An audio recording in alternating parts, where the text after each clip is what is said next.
Muy buenas tardes a todos y todas. Desde Fundación Andreani siempre nos propusimos brindar oportunidades de formación y desarrollo para artistas de todo el país, en una tierra que es semillero a nivel global. Hoy están aquí presentes artistas provenientes de distintas provincias y eso nos llena de orgullo. Apoyar las creaciones que exploran el cruce del arte y la ciencia y la tecnología está entre nuestras prioridades. Cuando tuve la oportunidad de ser jurado del premio Fundación Andreani, comprendí la importancia de brindar espacios de capacitación y de intercambios como este. Por eso estamos muy felices de recibir a Daniel Canower y dar esta apertura a este workshop. Espero que puedan aprovechar al máximo estas jornadas y que disfruten de este espacio que es de todos ustedes. Muchas gracias a todos.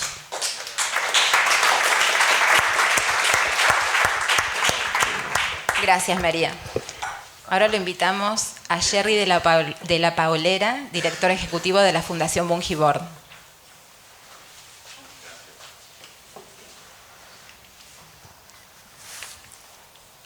Bueno, muchas gracias. Buenos días a todas y todos. La verdad que se respira muchísima energía y creatividad, ¿no? Como mi ciencia lúgubre, que es la economía. Así que quiero darle las gracias a María Rosa. Con María Rosa nos conocemos hace tiempo y tuve el placer de tener a uno de sus hijos como alumno en la Universidad Torcuato Di Tella. Bueno, es un placer iniciar junto a la Fundación Andreani este programa de arte, ciencia y tecnología, estado de situación. A su vez es un placer, como se dijo recientemente, que tenemos un enfoque federal. Tanto la Fundación Andreani como la Fundación Bungibor tiene un enfoque estrictamente federal y eso es muy importante. Y también quiero agradecer, que me olvido, al Centro Cultural de España, digamos, que coparticipa de este evento. Y obviamente un gran agradecimiento a Daniel por estar aquí, digamos, en Buenos Aires. Daniel, como saben, es realmente una eminencia en toda esta interacción y transversalidad que hay entre la arte, ciencia, tecnología, y he visto muchísimos trabajos impresionantes ligados a la arquitectura. Así que es un placer tenerte aquí con nosotros. Por otra parte, quiero comentarles que un poco de la Fundación Bungibor, ya hablamos con María Rosa, espero que tengamos muchos proyectos en común hacia adelante. Nosotros es una fundación autónoma, independiente, laica, y con el enfoque federal, y nos dedicamos a la cultura, a las humanidades. Tenemos probablemente el centro de preservación, digitalización de archivos más importante en estos momentos que hay en el país. Quiero agradecer obviamente a Asunción Zumárraga, que es del Factotum, básicamente toda el área de cultura, arte y humanidades, y a Alejandrina Delía, que están aquí presentes. Y nos dedicamos a educación, salud, como ya dije, cultura, sustentabilidad y ciencias. Y lo que hacemos es también un enfoque donde tenemos un laboratorio, y un laboratorio en el cual innovamos socialmente, generamos prototipos transversales para medir impacto, y cuando uno mide impacto, vamos a las provincias, eso queda, digamos, uno mide el impacto, la diferencia que uno hace en la inversión social, y queda lista para la política pública para poder ser escalada. Entonces, como estamos todos ansiosos por escucharlo a Daniel, simplemente quiero decir que estoy muy pero muy contento, estamos muy contentos que estén aquí en esta magnífica fundación. Si me ven escapar ahí a la terraza es porque, fumo un poquito, pero por eso está cerrada las cortinas.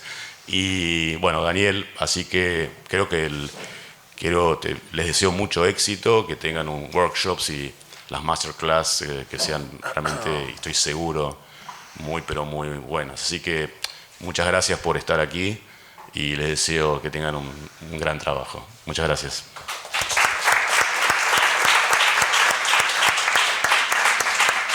Gracias, Jerry. Bueno, Daniel, tu turno. Gracias. ¿Querés hablar desde ahí, desde aquí? Voy a hablar desde aquí de momento, más o menos.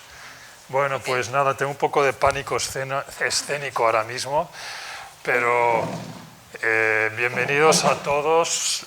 Por supuesto, iniciaré dando también las gracias a Fundación Andreani, Fundación Bunge-Ibón, el CCEBA, que ha hecho posible este encuentro entre artistas.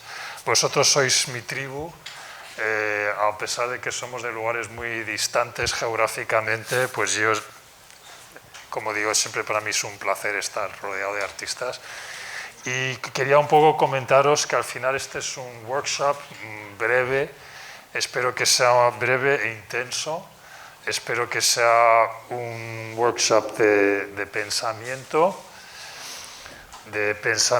pero también de acción, ¿no? Vamos a realizar una serie de ejercicios. ¿Que me lo quite? Sí. Bueno, pero si me da el COVID, luego estoy cubierto. No, es que quiero intentar volver a casa el domingo sin evitando. No, es así me veis más la cara. Bueno, entonces, ¿qué estoy diciendo? Entonces, sí, vamos a hacer una serie de ejercicios que también espero que sean luego los gérmenes o, digamos, que disparen una serie de conversaciones, que luego vamos a analizar esos ejercicios. Pero sobre todo quiero que este es un espacio de pensamiento colectivo. Yo sencillamente voy a poner un poco el escenario, las reglas del juego, pero luego los que vamos a jugar somos todos.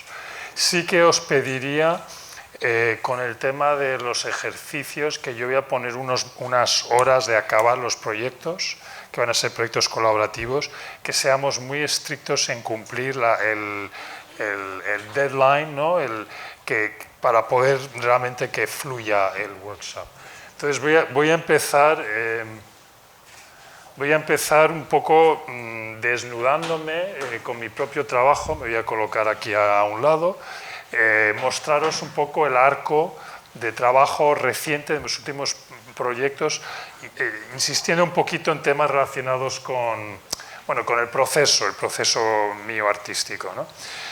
Yo quiero llamar esta presentación del Small Data al Big Data. Y quería empezar con ruinas, porque yo he sido verdadero adicto a la basura, al residuo. En un año 2004-2005 estaba pasando una mala época como artista. La galería que me representaba me echó a la calle, no sabía de qué iba a vivir, tenía una verdadera crisis profesional y también personal. Bueno, es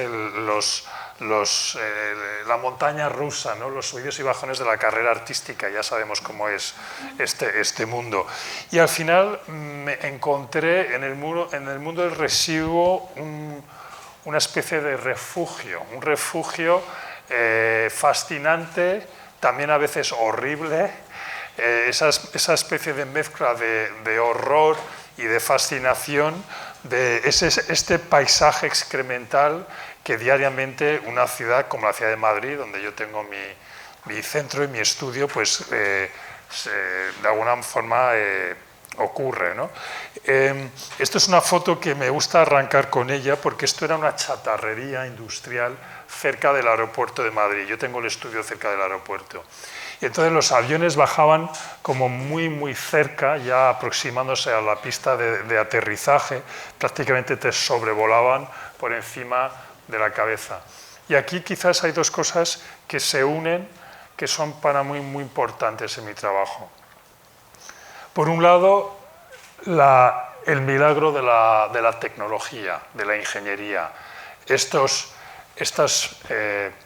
creaciones increíbles, el avión, que nos permite cruzar océanos en grandes distancias, el milagro del vuelo, ¿no? que es el milagro de la ingeniería. Para mí también resume la idea de la tecnología como algo que nos permite viajar literalmente, pero también metafóricamente, que nos permite crear espacios de deseo, de fascinación, de ensimismamiento a veces. Es la tecnología también como un lugar que nos permite irnos de nosotros mismos y de nuestra realidad.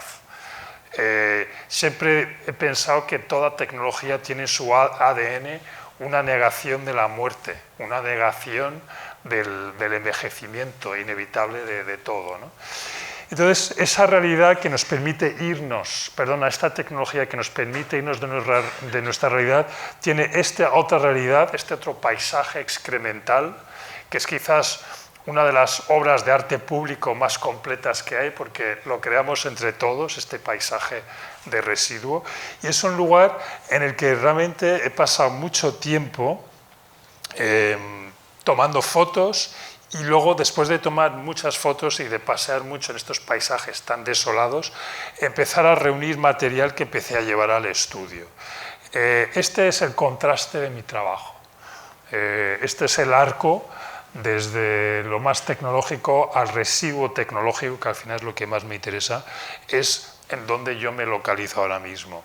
Y al final, en estos paseos, encuentro a veces joyas, encuentro cosas que me inspiran enormemente, como esta montaña de cables, de cableado, que parecía casi como una pintura de Jackson Pollock, hecha con cables, cabo a cable, con sus códigos cromáticos, ¿no? para distintos tipos de calibraciones eléctricas.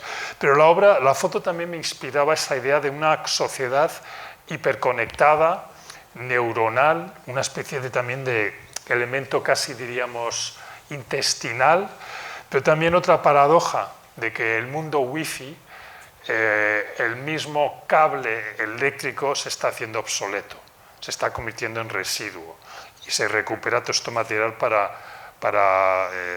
conseguir el cobre, ¿no? Este material yo me lo llevé al estudio y empecé a jugar con ello. Qué importante es el concepto del juego, ¿no? Ese elemento de jugar con los materiales, yo creo que es el germen de tantos proyectos artísticos. Y acabé haciendo...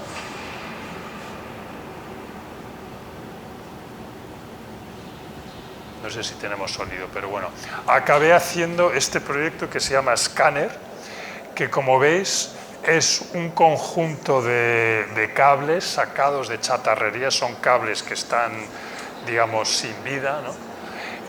Y colgados en el espacio empecé a proyectar hacia este material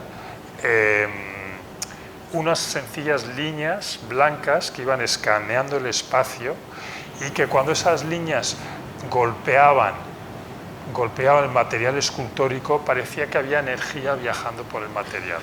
Esta obra, que por cierto la presenté en Fundación Telefónica con Alejandrina hace unos 10 años, una versión pequeña de esta obra, es una obra que fue muy importante en mi proceso de trabajo con la imagen en movimiento y la escultura. Pero en el fondo esto se ha convertido en una pauta de trabajo, ¿no? Yo creo que el artista, si vas investigando, de repente encuentras como nodos que luego puedes como explotar con variantes, ¿no? Y para mí esto fue un nodo, encontrar un nodo creativo que básicamente consistía en encontrar material de residuo e intentar activarlo, de darle una nueva vida, de evocar los ecos de energía que una vez viajó sobre este material para darle una nueva vida. Es una obra muy, muy sencilla al final. O sea, es un efecto óptico, pero bueno, me sirvió a mí conceptualmente para pensar en mi relación con esta masa ingente, imparable de residuo que creamos en la sociedad digital de la actualidad, en la sociedad tecnológica del momento, ¿no? Que es un tema que me preocupa enormemente, el impacto medioambiental. Yo he recorrido mucho no sé si podemos cerrar un pelín porque está entrando bastante luz para que se... Ahí perfecto, que se vea mejor la pantalla. Y vamos a necesitar sonido para un beat. ¿Está ya activado? Sí. Vale, perfecto. Ahora tenemos... Bueno, sí tengo volumen. Pero todavía no reproduciste, ¿no? Bueno, en la anterior ya se tenía que haber oído algo, pero bueno, ahora haremos la prueba con otro vídeo que viene ahora. Yo al final me he hecho bastante conocido en el mundo de la basura de Madrid. Como en todas las ciudades, la basura siempre se extrae del centro de la ciudad para que no se vea, se lleva a la periferia, es una especie de anilla de basura que rodea las ciudades. Una arqueóloga una vez me dijo que todo arqueólogo realmente trabaja con los residuos de otras culturas, de otras civilizaciones. Y yo me he convertido en ese arqueólogo contemporáneo, ese arqueólogo digamos, de la sociedad de la información en la que vivimos. Y digo que ya me he hecho bastante conocido en estos centros, que de hecho a veces me llaman, me dicen, Daniel, pásate a ver este cargamento que nos acaba de llegar porque creo que te va a interesar. Muchas veces incluso luego vienen a las exposiciones mías para ver, los que trabajan en estos sitios, para ver lo que hago, ¿no?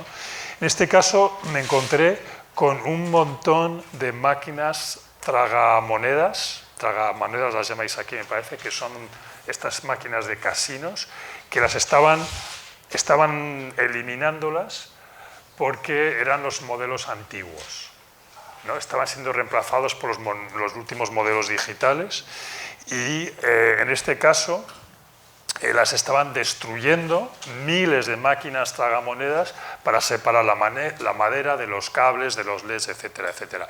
Esta foto para mí es importante porque están ahí todas en línea como yendo al matadero para encontrarse con su muerte. Y a mí ahí es donde se me despierta una empatía tremenda hacia estas tecnologías que están muriendo. Quiero como darles un abrazo y darles un beso de despedida y decir que no, quizás no merecen este final tan poco digno, ¿no? Al final, una tecnología que va a morir es una tecnología que tiene fecha de caducidad, como nosotros, y en eso hay un elemento para mí muy humano en este perecer de la tecnología. Al final lo que hice es una obra que se llama Jackpot. Esta obra la hice en la crisis económica del 2009, con la caída de Lehman Brothers, y lo digo porque tiene un poco que ver, como veréis ahora sigue el sonido, gracias. Y entonces lo que hice es que todos los trozos rotos de las pantallas hice una especie de collage para crear un panel casi como si fuera una vidriera de una catedral de 4 metros de altura por 3 de ancho, y con una retroproyección hice un proyecto de videomapping. Yo no sabía que eso se llamaba videomapping, pero era un proyecto de lo que llamamos ahora videomapping, donde pude seleccionar una serie de máscaras y luego activarlas para que, visto desde este lado, pareciera que este gran panel estaba cobrando vida. Pasé mucho tiempo observando el parpadeo, el movimiento, digamos, de estas máquinas tragamonedas para poder imitarlo con la proyección. Aquí tenemos datos de la bolsa, del mercado de valores, una alusión un poco a la economía ludópata, ¿no? La economía de casino, en la que de alguna forma todos estamos implicados, seamos jugadores o no seamos jugadores. Todos inevitablemente jugamos si estamos en la economía, ¿no? Y luego aquí está el revés de Jackpot, donde podéis ver estas ventanas, estas máscaras que yo creé, que luego las activaba para que, visto desde el otro lado, pareciera que todo estaba como volviendo a la vida. Me gustaba mostrar los dos lados, pero en cualquier caso es esta noción de activar un material inerte, un material que es caduco, e intentar darle una nueva oportunidad en la vida. Y al final también quería hablar de la miseria Small Data. Small Data son materiales de consumo electrónico muy conocidos, muy cercanos, un teclado, todo extraído de basureros, de contenedores, y con un pico proyector cenital intentaba, como en las obras anteriores, activarlas, ¿no? Una Game Boy, donde los personajes de los videojuegos de Nintendo intentan escaparse.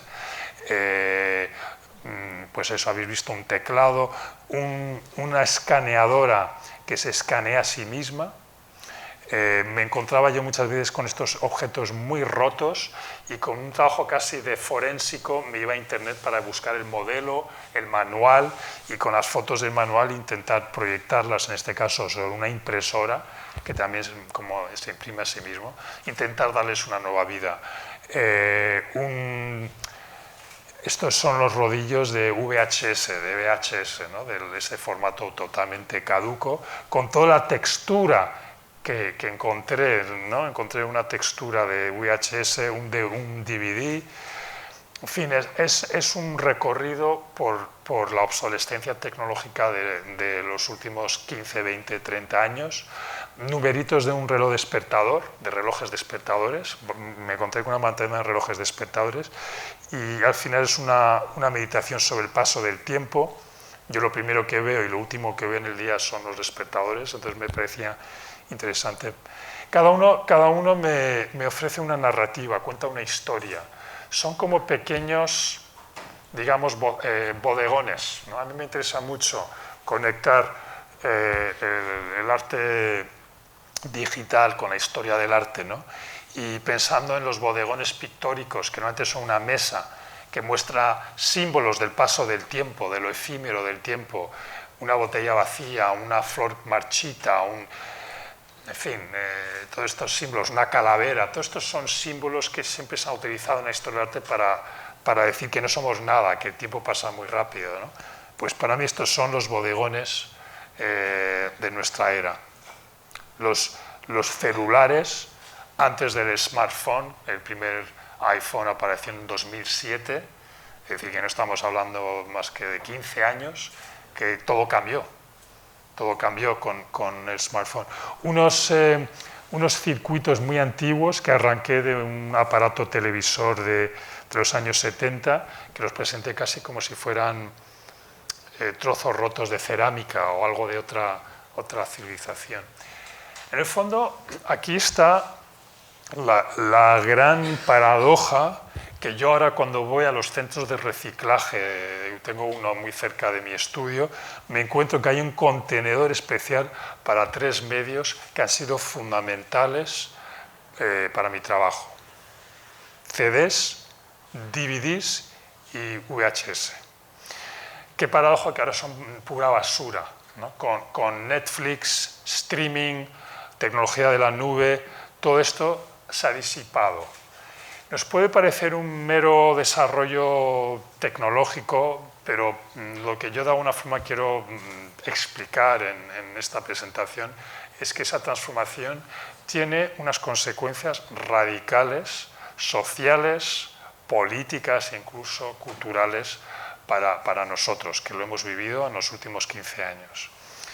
En cualquier caso, decidí hacer un homenaje sobre todo al DVD, un homenaje a una tecnología que yo me pensaba que ya era la última parada cuando empecé yo a grabar todos mis archivos artísticos en los DVDs.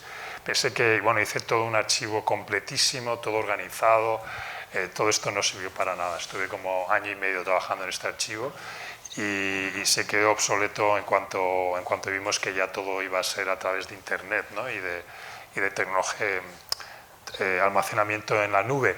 Entonces decidí hacer esta despedida, una despedida digna, una despedida noble y una gran despedida al mundo del DVD.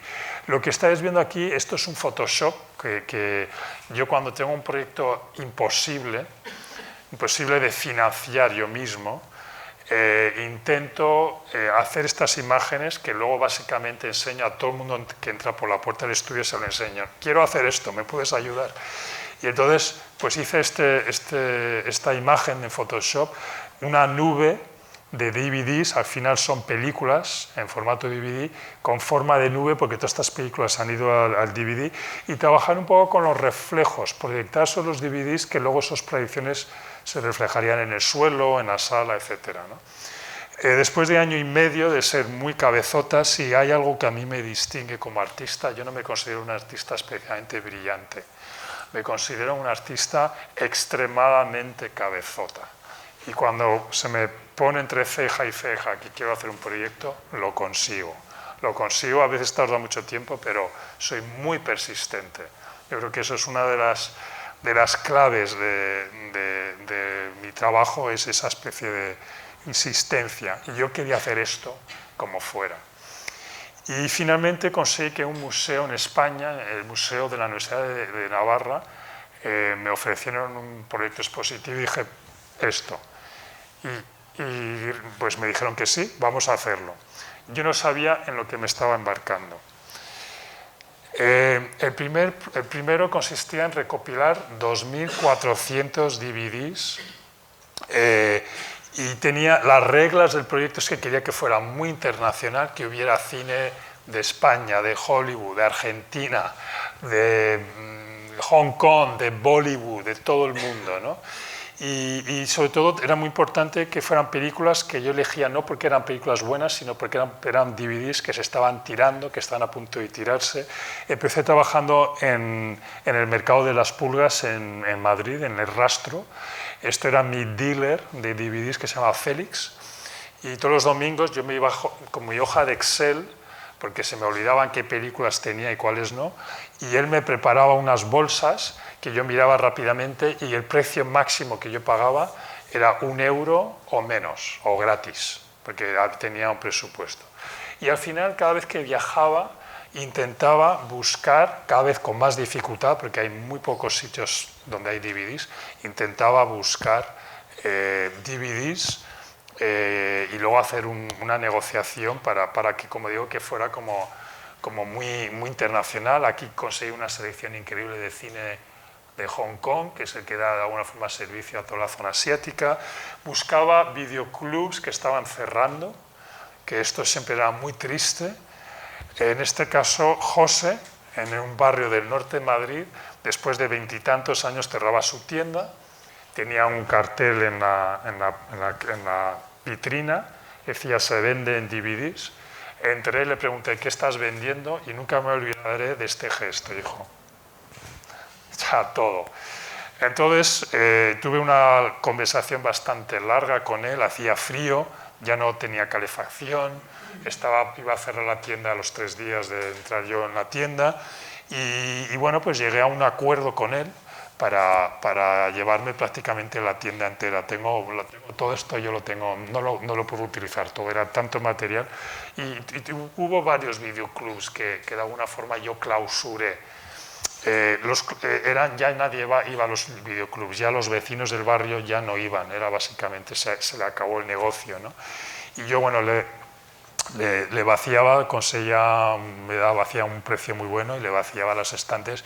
Me dio mucha rabia, por ejemplo, en este caso, de no llevarme estas estantes especiales para mostrar los DVDs, hubiera sido parte del proyecto.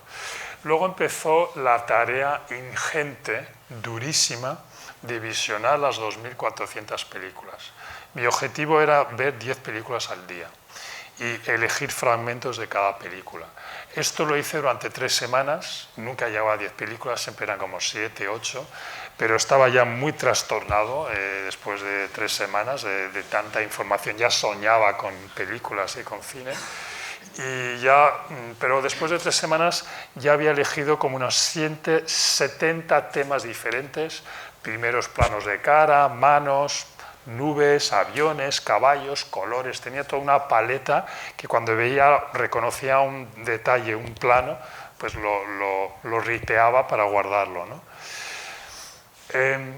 Esta foto para mí, que la tomé el día que acabé de visionar todas las películas, tengo que decir que luego empecé a verlas en fast forward porque ya era imposible, pero esta foto la tomé con cierta inocencia, como mira, qué bien, misión cumplida, ya he visto todas las 2.400 películas.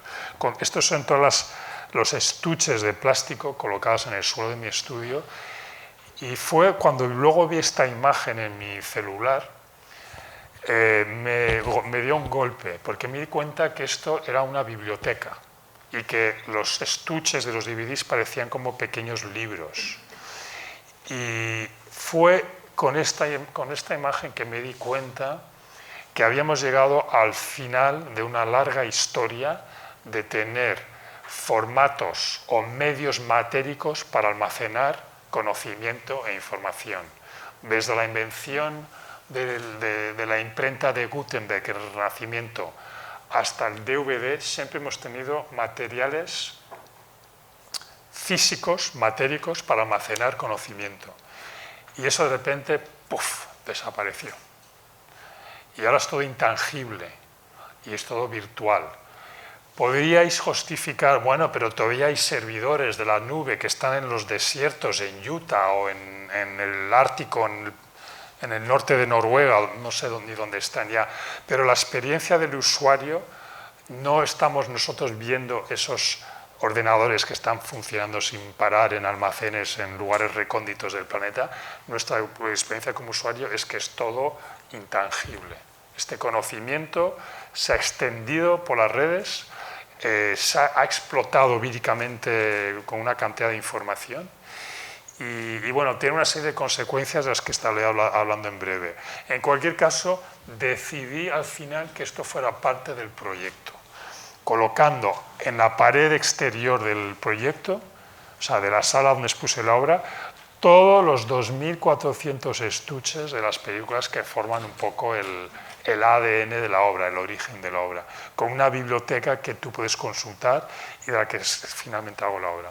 Este proyecto fue de un reto tecnológico enorme, porque es un proyecto de vídeo mapeado sobre los 2.400 DVDs, pero cada DVD tenía que tener su máscara, y realmente cada DVD tenía 3 máscaras. Tenía lo que es la peliculita que yo proyectaba sobre el DVD, la máscara que la encuadraba en el círculo y otra máscara posterior para que no proyectaran los DVDs que les rodeaban. Es decir, estábamos hablando de 2.400 multiplicado por 3, que ahora mismo no me acuerdo, son 7.200, creo que capas. O sea, era un render con 7.200 capas de material audiovisual. Y renderizar eso fue un problema complicadísimo. Yo trabajo con un ingeniero que se llama Diego Mellado, que lleva trabajando conmigo 12 años, y antes de empezar este proyecto, ya cuando nos lo adjudicaron, hizo todo un esquema técnico de cómo íbamos a hacer este proyecto, desde cómo ripear los vídeos, cómo clasificarlos cada uno en su tema y cómo hacer el render final. Y me hizo todo un esquema y yo le pregunté, ¿tú crees que esto va a funcionar? Y me dijo, vamos a averiguarlo. Y gracias a Dios funcionó perfectamente. Era importante tener todo esto organizado antes porque luego era como un transatlántico, ¿no? Un barco transatlántico que iba a ser muy difícil cambiar a medio camino. El proceso era demasiado grande. Este es finalmente, después de 1 año y medio de trabajo casi exclusivo dedicado a esta obra, el momento emocionante del montaje. 5 proyectores sincronizados, 12 pistas de audio, veis ahí como un puntito que eran los altavoces, ¿no? ¿Cómo lo llamáis aquí? Los altavoces, los parlantes, ¿no? Los parlantes, ya casi hablo argentino. Los parlantes con 12 pistas de audio individualizadas para crear una experiencia muy rica, no solamente visual, sino acústica. Bueno, os voy a dejar que veáis el proyecto.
La obra se llama Sica Ingentium. Sica, S-I-K-K-A, son las monedas de oro que tenían un agujero en medio que se empezaron a utilizar en tiempos babilónicos para coserse sobre la ropa. Era una forma de ostentación de poder y de recibir el brillo del sol. Y es el origen de la lentejuela. Es curioso que la lentejuela tiene una historia muy interesante en el mundo textil, pero esa acumulación de DVDs me recordaba un poco a esos brillos de la lentejuela y del glamour, ¿no? del estreno de una película, etc. Y bueno, como digo, es una obra que para mí es muy emblemática del estudio, casi me pierdo la cabeza y me llevo casi al borde de la bancarrota. Fue un proyecto de esos de pura entrega y de pasión y fue muy emocionante. Luego el día de la inauguración, después de tantísimo trabajo, ver un poco la reacción del público fue increíble. En cualquier caso, con Sica cierro un capítulo de mi vida, me despido de lo matérico y me adentro en el mundo algorítmico. Me zambullo directamente en el mundo algorítmico para ver qué podía encontrar ahí. Todo lo que hemos visto hasta ahora son las ruinas. Para mí son las ruinas que está dejando atrás este imparable avance digital, este mundo del Big Data, este mundo algorítmico que deja esas ruinas por detrás y que yo los investigué como arqueólogo, pero creo que ahora es el momento de empezar a mirar y pensar en el presente y en el futuro. Y una de las primeras obras que creé, estas algorítmicas, se llama Ripple. Es un proyecto algorítmico generativo que no se repite nunca, no es un video que tiene un loop que se repite cada pocos minutos, es una obra que se alimenta de información en tiempo real. Y esto para mí fue muy emocionante, trabajar de esta forma. En este caso, esta obra está conectada a distintas páginas web de noticias, como la CNN, El País, la BBC, Al Jazeera, Euronews, y cada vez que estos canales ponen un video de noticias, de una noticia reciente, la obra de arte mía, el algoritmo, descarga ese vídeo y, como veis, va bajando por la pantalla y va dejando un rastro. Va dejando un rastro.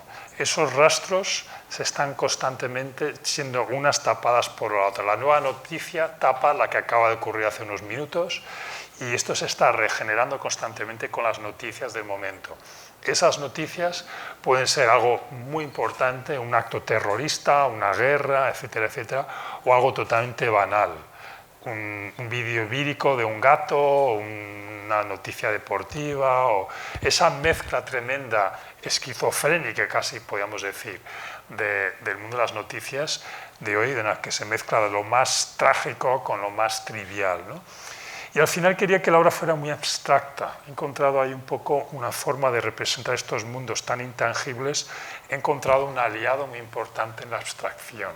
Una abstracción muy textil, una abstracción muy casi de tapiz, ¿no? Incluso el formato para mí fue interesante. Estos eran 3 proyectores sincronizados. El formato como de mural, una especie de mural digital, para mí fue muy inspirador. Y si hablamos de archivos, ¿no? Hablábamos antes del archivo de DVDs, la biblioteca de DVDs que desaparece. Aquí tenemos esta nueva biblioteca que se llama YouTube. que yo casi considero como un oráculo al que vamos todos a consultar todo. Y creé un tríptico que quería que hiciera esa alusión al altar, ¿no? Altar cristiano, por eso un poco la connotación que digo de oráculo, esa especie de espacio religioso.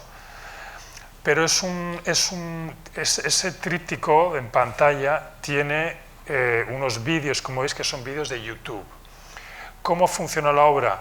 Pues hay un pequeño iPad ahí en la sala donde tú puedes meter cualquier palabra. Yo metí volcanes y la obra automáticamente va a YouTube y descarga los primeros 100 vídeos que aparecen bajo el término volcanes.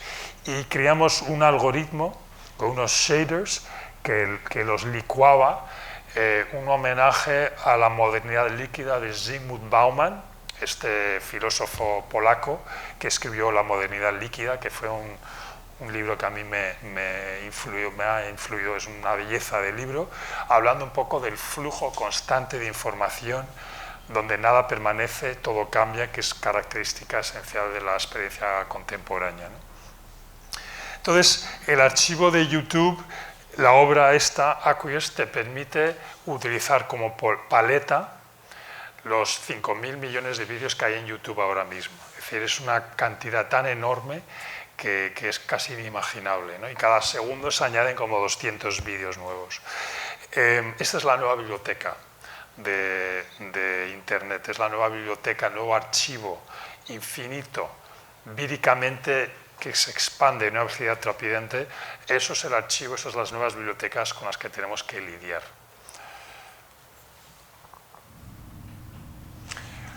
En esta licuación, ¿no?, de la sociedad, de la modernidad líquida, hasta las mismas pantallas empiezan a derretirse. Por eso creé esta obra que se llama Eco. Diego, el ingeniero que os mencionaba antes, me ayudó a desarrollar estas pantallas flexibles que son totalmente curvas, o sea, son de goma y se pueden curvar y realmente pues, se pueden dar unas formas como muy audaces. Todas las obras funcionan como esculturas, pantallas escultura. A veces las pantallas ni las ves. Muy importante todo el cableado que dejé visto en las obras, el cableado de data, los cableados eléctricos, que al final a mí lo que más me gusta es lo que está dentro de las tecnologías, no tanto lo que está afuera, sino lo que está escondido, lo que más me interesa. Y son obras que están conectadas a Internet y están reaccionando a data en tiempo real, todos un poco relacionados con cambio climático. Esta, por ejemplo, reacciona a la contaminación de una ciudad que tú elijas. En este caso era la contaminación de la ciudad de Madrid, mientras más naranja, más contaminado, más azul, más limpio. Esta de aquí, que se llama magma, reacciona a actividad volcánica. Cada vez que hay una erupción de estado 5 en alguna parte del planeta, la animación abstracta que se ve en la pantalla tiene como una especie de explosión también. Son obras muy lumínicas, muy influidas por estos artistas de los 70 que trabajaron con luz y espacio. Esta obra reacciona al viento. La parte de arriba de la pantalla es norte, sur, este y oeste. Entonces, el viento de Madrid, por ejemplo, se movía hacia el oeste, pues la misma abstracción también se movía al oeste y eso va cambiando con el día, ¿no? En el fondo son, para mí, criaturas, yo las veo casi como criaturas, que están escuchando los ecos de la actividad del planeta a través de esta nueva herramienta que llamamos Internet. Esta reacciona a la ciudad más caliente del mundo y sus fluctuaciones de temperatura, proyectando hacia el suelo, es Kuwait, y la que proyecta hacia el techo, la ciudad más fría que está en Siberia. A veces, como digo, las pantallas se revelan a mostrar directamente sus superficies, dan la espalda al público. Hay una especie como de rebeldía de la pantalla, agotada de nuestras ansias de representación, nuestra compulsiva búsqueda de pantalla, no estamos adictos a la pantalla claramente, ¿no? Las pantallas se han convertido en membranas, casi como parte de nuestra piel, ¿no? Ya con los relojes, estos de Apple o los celulares, esa idea de una pantalla membrana, una pantalla que empieza a cubrir fachadas de edificios. Es una nueva concepción de la pantalla que también me interesaba pensar en este proyecto. Y al final esta tecnología que encontramos un fabricante que nos lo hizo, pues me ha servido a crear y adentrarme más en el mundo del arte público, que es al final lo que me financia mis proyectos artísticos. Como este encargo es una obra permanente, es un concurso que gané, que se presentaron 530 artistas, pude llegar a la criba final de 5 artistas y finalmente gané felizmente el proyecto, todo un proceso duro. Y aquí las pantallas se enroscan como si fueran enredaderas, como plantas que invaden la arquitectura de la terminal.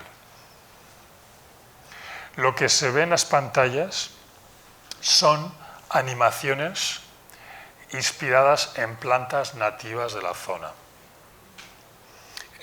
zona subtropical del centro de Florida, que es donde está este aeropuerto. Y es una obra algorítmica, una obra que constantemente cambia cuántas hojas, cuántas flores, con qué rapidez crecen las plantas o mueren, qué combinación de plantas diferentes. Y al final es curioso porque todos los procesos biológicos de reproducción y distribución, digamos, de la información genética que tiene cada planta, pues evocan perfectamente la estructura algorítmica de código informático. El código informático yo lo veo cada vez como una manifestación biológica. O sea, es el ADN del algoritmo, es el ADN de la biología. Es muy interesante que estemos como llegando en esta vuelta tecnológica a algo que tiene mucho que ver con los procesos naturales. Y al final es un jardín colgante que yo estoy conectado a este jardín desde mi estudio en Madrid, a través de las redes, que poco a poco, cada poco tiempo añado plantas nuevas a este jardín. Los jardines hay que cuidarlos, los que tengáis jardines lo sabéis, a las plantas hay que cuidarlas. Y yo desde la distancia pues me he convertido en un jardinero virtual que tiene que cada poco tiempo pues atender a este proyecto.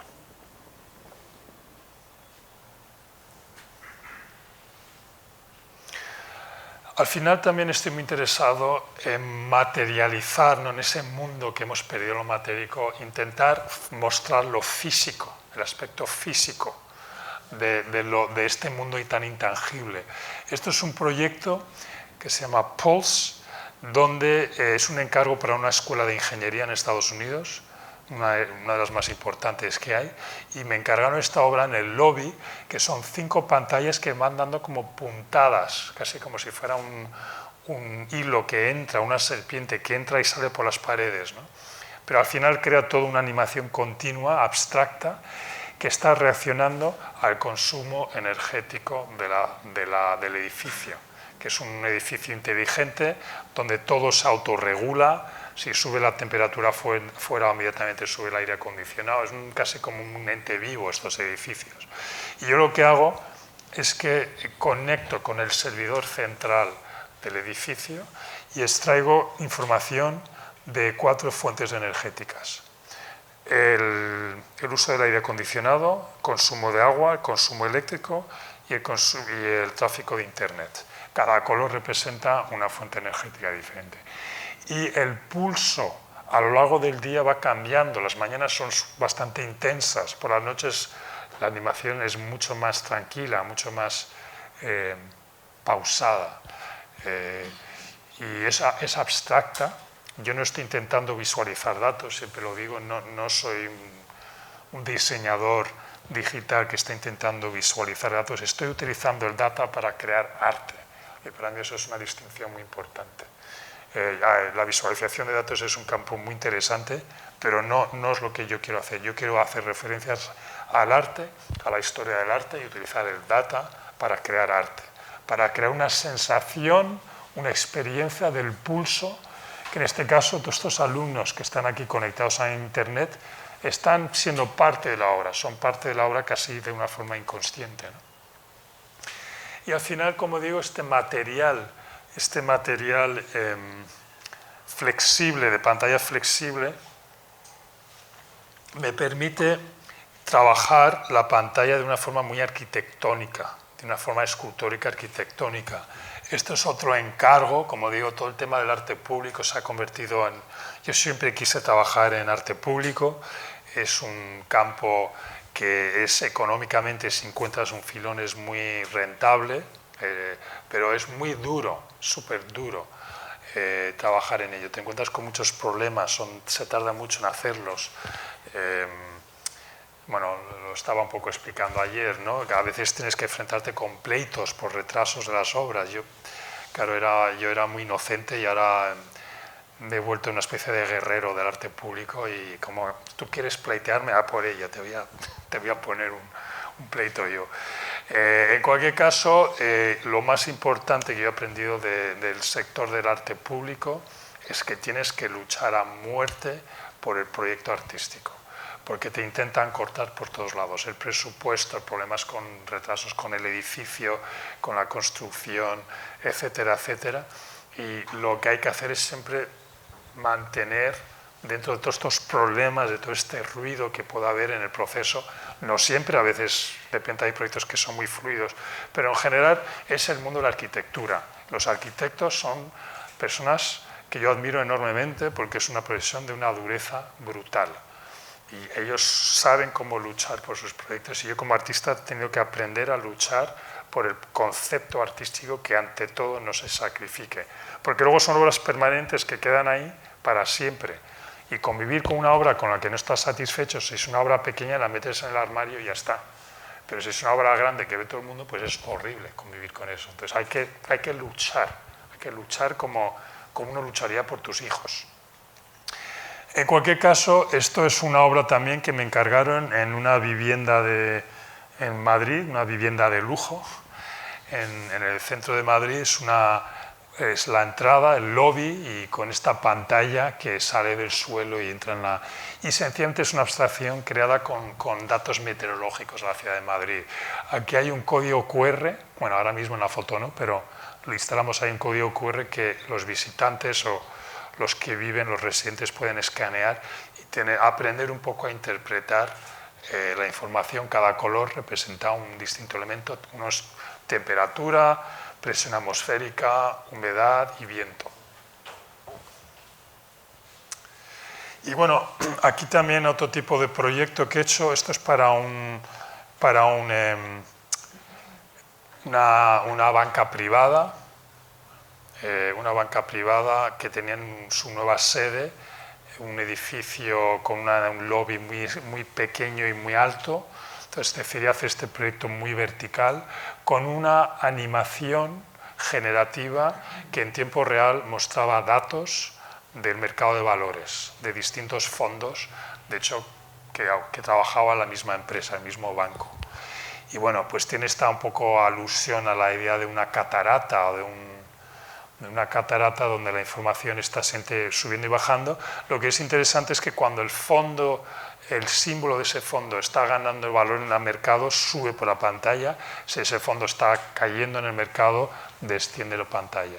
Y al final se crea esta especie de flujo constante de subidas y bajadas que activan la animación algorítmica. Tengo que decir que es este tipo de proyectos que ha permitido que mi estudio crezca de una forma importante. Yo muchos años trabajé solo, ahora somos 9 personas en el estudio, con una mezcla de...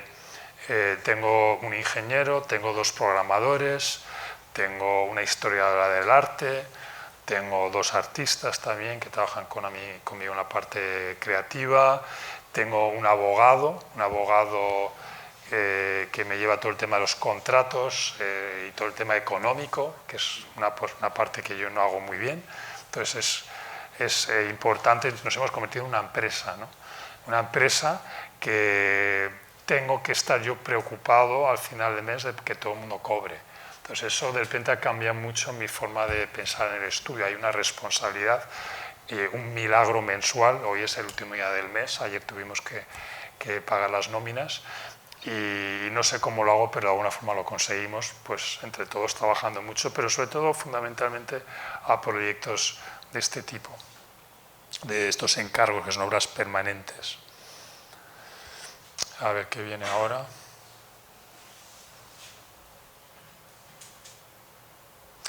Sí, esto es otro proyecto, esto es un proyecto efímero, de hecho, que hicimos durante la pandemia. Tuve que estar encerrado en un hotel en Riyadh durante 2 semanas haciendo cuarentena, que fue una locura. Pero cuando pude salir finalmente hice este proyecto Bifurcaciones. El encargo era sobre este edificio, el edificio Zebra, un rascacielos de 85 pisos, y empecé a pensar en trabajar un poco en la retícula blanca que rodea el edificio y creando estos relámpagos. Pero la obra tiene historia detrás de ella, y la verdadera obra de arte es el algoritmo. El algoritmo está siguiendo diversas páginas web que en tiempo real tienen información sobre las tormentas eléctricas que están ocurriendo en todo el planeta. Es increíble la detallada información que hay, cómo los rayos, si son positivamente o negativamente cargados, cuántos amperios tienen, si esas tormentas son, si los rayos eléctricos son de nube a nube, de nube a tierra. Toda esa información la estamos condensando, interpretando, para luego crear esta proyección generativa. Es muy intimidante hacer una proyección generativa en tiempo real sobre un edificio de 85 pantallas. Es muy arriesgado porque si falla te quedas sin la obra, ¿no? Y al final toda esa información de todas las tormentas, ese gran espectáculo que nos ofrece la naturaleza, es algo que yo un poco quería enchufarme a ello y convertir el rascacielos en una especie de pararrayos digital que a través de estas redes tiene esta información tan rica, tan extraordinaria, que hayamos llegado a una situación tecnológica que podamos tener en tiempo real información sobre tormentas que están ocurriendo, una en Bali, otra en Polonia, otra en Taiwán. En fin, constantemente me descubrí que había tormentas y qué detallado era esa información, ¿no? Entonces, bueno, parte del proyecto es primero la gente, cuando entendía que realmente eso estaba cogiéndole el pulso a las tormentas eléctricas de todo el planeta, de repente cambiaba la lectura de la obra, esa especie de elemento sorpresa, que eso está vivo, que eso no es unos rayos que siempre son amigos, esos rayos, la forma de esos rayos tenía directamente que ver con la información que le estaba llegando. Cada lado del edificio era uno de los puntos cardinales del globo terráqueo. O sea, había mucha información que trabajamos en este proyecto. Bueno, ya para ir acabando, voy a señalar 3 o 4 proyectos más. En el año 2019, el centro, un centro comercial que se llama El Corte Inglés, que si habéis estado en España lo conoceréis, me hizo un encargo de hacer un proyecto sobre los escaparates, que hay una calle peatonal muy importante en el centro de Madrid. Y lo que hice es que llené los escaparates de pantallas, de monitores de televisión rechazadas por los clientes que habían comprado en la tienda y que les devolvían porque tenían algún defecto, estaban un poco rotos o tenían un rayajo, a veces eran defectos imperceptibles. Y esos televisores normalmente los tiran. Entonces me parecía esto una barbaridad. Yo los fui acumulando y creé esa especie como de collage de pantallas que lo que hacían es que se veían una animación un poco inspirada en el código de barras de los productos comerciales. Y esos códigos de barras, lo que mostraban en los códigos es productos vendidos por la página web del Corte Inglés en tiempo real. Es decir, la típica fotito de catálogo que uno tiene cuando te compras una camiseta o unas zapatillas de deporte, esas fotos se iban vendiendo los productos, yo las incorporaba a la animación. Tengamos en cuenta que la compra online ha sobrepasado enormemente las ventas de la tienda. La misma tienda físicamente se está haciendo obsoleta. Y entonces creé esta especie de obra como muy abstracta, pero también enchufada a las ventas online de la página web del país, y con un aspecto también muy textil. El Corte Inglés, sus orígenes era una pequeña sastrería que había en el centro de Madrid, ¿no? Y me parecía bonito también crear esta animación algorítmicas, pero que tenía algo también como muy textil, muy de patronaje textil, que yo estoy empezando a trabajar mucho todo el tema de la relación de lo textil y lo algorítmico. creo que tengo algún proyecto que viene ahora. Entonces tenemos ese nuevo fenómeno de online shopping, pero también es este otro archivo pictórico. Al mismo tiempo hice este proyecto para el Museo del Prado, que celebraba su bicentenario, y proyecté sobre la fachada del museo la colección entera de pintura del museo, sobre la fachada Goya. Hay más gente que ve la colección del Prado en Internet que en el museo en sí mismo. Y nuevamente esta idea de la licuación del cuadro, que pierde su materialidad, pierde su bastidor, pierde su lienzo y se convierte en pura información digital que se diluye, que cae derretido, es como que la historia del arte cae derretida delante de nosotros. También un poco el origen de toda pintura era material húmedo, mojado, sobre la paleta del pintor antes de secarse sobre el lienzo, ¿no? Es casi como la vuelta de la pintura a sus orígenes. Entonces, para mí es muy importante contextualizar este proyecto con la idea de archivo. Es la pinacoteca, la colección. En esta digitalización del archivo se pierde el soporte matérico del conocimiento, la información, y empieza a fluir. Es una información mucho más dúctil, transformadora, transformante, que nunca tiene ni principio ni final. La obra era generativa, nuevamente, los cuadros nunca caían en el mismo orden, nunca se derretirían de la misma forma. El shader que aplicamos, ¿no?, iba constantemente distorsionando todas estas obras de Velázquez, de Goya. Bueno, una maravilla poder trabajar con los grandes maestros de este museo tan especial.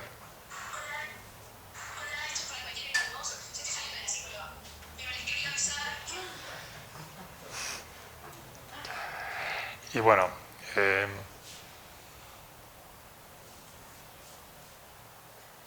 vale, esta es una pequeña anécdota. Esta obra se llama Shred, y cuando estalló el boom de los NFTs el año pasado, cuando se vendió ese JPG por 69 millones de dólares, de repente el mundo entero del arte empezó a prestar atención a los que trabajamos con tecnología digital. Pero yo en realidad el mundo de los NFTs lo detesto, porque me parece que es una estética, tiene su estética, pero no me parece interesante artísticamente. Entonces creé esta obra que es una trituradora de NFTs. Cuando los NFTs se ponen a la venta en los portales de Internet, yo los descargo y los trituro. Y después de triturarlos, como tantos actos de destrucción, creo con las ruinas de los NFTs y los empiezo a entrelazar como si fuera un textil. Nuevamente, estaba hablando antes en el proyecto del Corte Inglés, la relación del ordenador con el textil o de la pantalla con el textil. Para mí las pantallas son los nuevos textiles. Esta pantalla es como un tapiz de estos que cubrían los palacios del pasado. El primer telar industrial, el telar jacquard, tenía un tarjetón perforado que se considera un poco como el primer ordenador. Hay una tradición, una historia muy rica de la relación del textil con la pantalla y la informática. En cualquier caso, mi trituradora de NFTs, pues al final de vez en cuando revelaba el NFT, que era interesante ver un poco la estética, ¿no?, que es una estética muy de videojuego, es una estética que tiene mucho que ver con diseño gráfico, también un poco toda la cultura del emoji. En fin, es una estética interesante también para prestar atención, no es la mía, pero bueno, la trituradora de NFTs la presenté, la expuse en una feria de arte en el año pasado, el verano del 2021.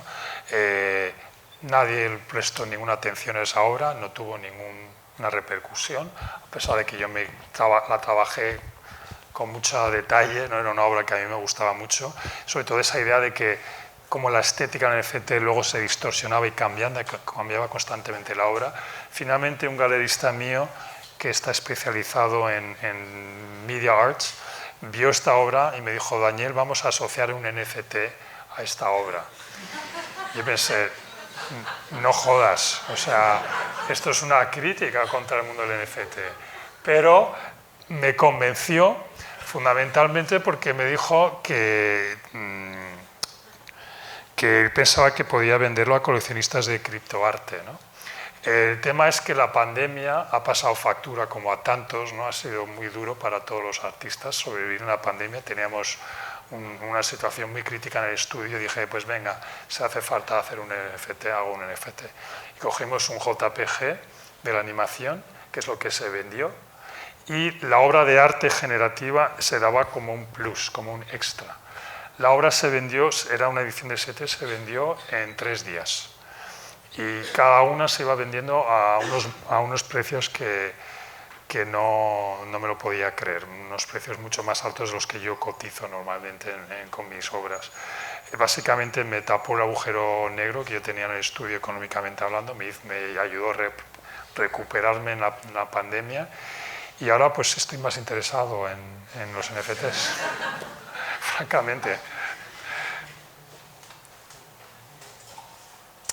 Esto realmente es casi la última obra que he hecho, que se llama Maelstrom, una obra muy pictórica. Yo soy gran amante de la pintura, a pesar de que ya no pinto.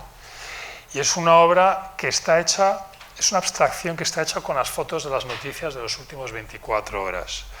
Esas fotos entran en la obra y se derriten en una especie de obra de expresionismo abstracto, pero los colores de la foto son los que de alguna forma crean la paleta de colores de la obra. Entonces, la paradoja de este proyecto es que lo inauguré el día que empezó la guerra en Ucrania. Entonces, claro, eran todas fotos de Putin, de la bandera rusa, la bandera ucraniana, de soldados ensangrentados, de bombardeos. Fue interesante tener esta obra que reacciona al momento, al espíritu del momento, de una forma tan dramática. Y me está haciendo mucho pensar en la pintura, en realidad, en la pintura digital.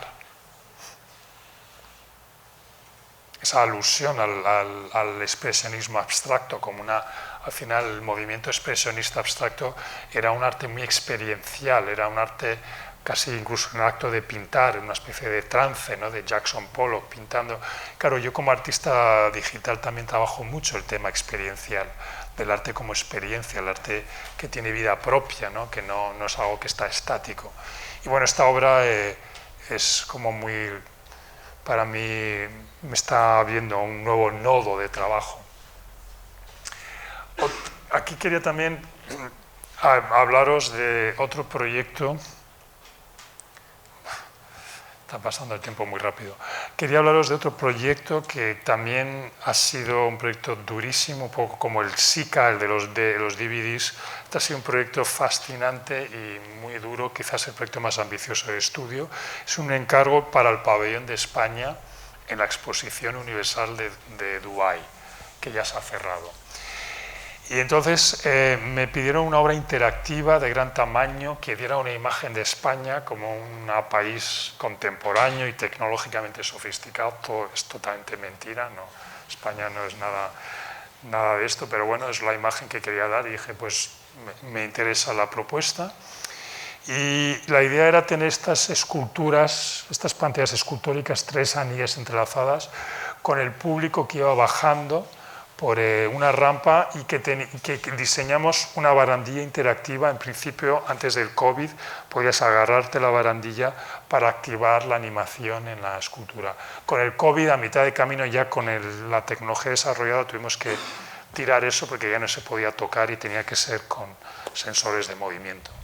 Esto es el proyecto, veis las enormes dimensiones que tiene.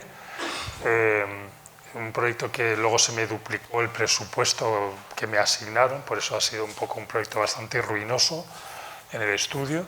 Pero bueno, esto fue la primera vez que empecé a verlo ya físicamente montado en mi fabricante, en el norte de España, en el País Vasco. Empezar a ver qué forma tenía, qué tamaño tenía, empezar a hacer trabajo de ensayos de la animación. Y aquí, claro, el elemento de ver pasar de una maqueta digital a una maqueta física, empezar a verlo es un paso muy emocionante y una sensación muy fuerte. La obra se llama Dinamo, coge la energía del público. a través de esta barandilla. Llega un momento que coge tanta energía que como un dinamo ya es autónoma y explota, tiene un momento de éxtasis. Y luego se descarga, ahora va constantemente cargándose y descargándose, es como una inhalación y una exhalación. Dinamo al final evoca el rugido de la tecnología, de las tecnologías del pasado, quizás también de las tecnologías del futuro, y evoca también la energía como materia prima de la obra. Voy a dejar que lo veáis porque el sonido es importante, que lo hice con un compositor, una colaboración con un compositor de audio que se llama Francisco López, que bueno, fue muy importante en la colaboración. El sonido todo es generativo, el sonido y el vídeo también, que sé, la animación es totalmente generativa.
Ahora ya este sí que es el último proyecto, se nos ha hecho un poco largo la presentación, pero prometo que este es el último proyecto.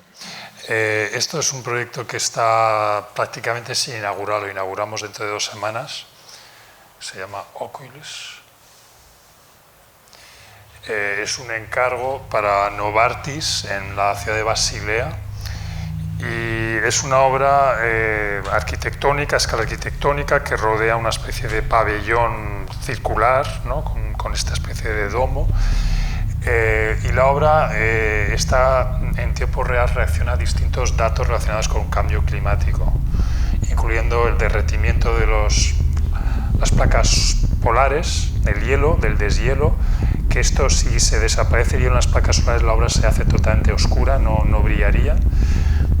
Otros momentos reaccionan a la actividad geotérmica del planeta.